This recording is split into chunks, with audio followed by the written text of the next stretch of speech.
Is the sheep preaching hate when he says, I'm not going to let the wolf eat me anymore? If the wolf comes in here, next time he comes in here, I'll do whatever I have to do to keep him off my back. Is the sheep violent or is the wolf the violent one? What should young people know about Malcolm X? About Malcolm X? Mm-hmm. That perhaps they don't know, that you have a particular perspective on. Well, this is going to sound strange and maybe even frivolous, but it isn't. They should know he had an incredible sense of humor. If Malcolm X were alive today, what would he be doing and what would he be saying? He couldn't be alive today. Couldn't be alive today. When people hear Malcolm X, some say he preached hate, but Denzel Washington asks us to think about who really is the villain. Malcolm was teaching common sense, not hate. He told people to protect themselves when threatened. Sometimes standing up for yourself is seen as violence, but it is courage. Those who stayed afraid didn't move forward. Listen to what Denzel says about this. Is the sheep preaching hate when he says, I'm not going to let the wolf eat me anymore? If the wolf comes in here, next time he comes in here, I'll do whatever I have to do to keep him off my back. Is the sheep violent or is the wolf the violent one? He wasn't teaching hate, he was teaching common sense. You know, somebody's knocking you over the head, stop them. Do whatever you have to do to stop them. You know, the ones that were knocking him over the head were afraid of the fact that he might swing back, so they said, no, he's teaching hate, he's violent. Malcolm X's life was cut short. Denzel reminds us that leaders like him and John F. Kennedy were too strong to live long in a world that did not want them to change things. Their time was short, but their impact lasts forever. Their messages still inspire us today. Watch how Denzel explains why Malcolm could not be alive today. He couldn't be alive today. Couldn't be alive today. No more than John F. Kennedy could be alive today.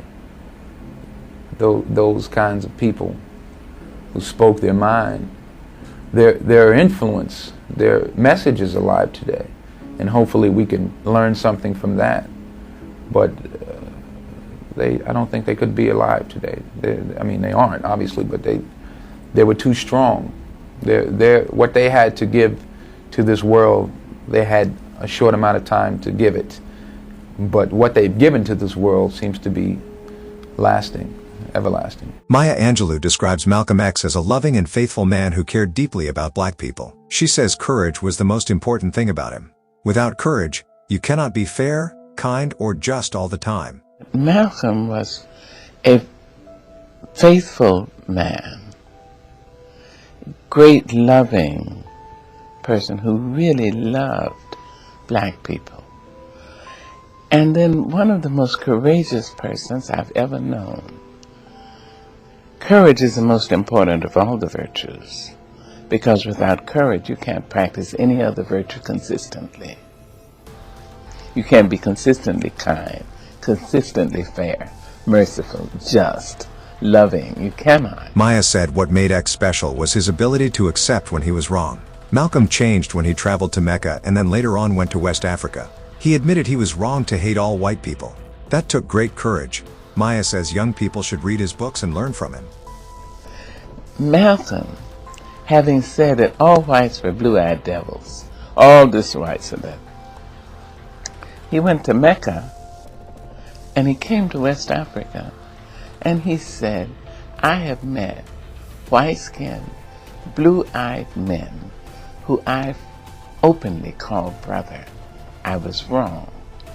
Now it takes a great deal of courage to say that. Even when the person feels that they were wrong. I see this today. People who don't believe what they say, but because they have the habit of saying it and are known as saying it, they're afraid to say, listen everybody, you remember what I said last week? I don't believe that. So among other things, his courage and his exquisite sense of humor. Young people should be reading. Read the books. Read the books.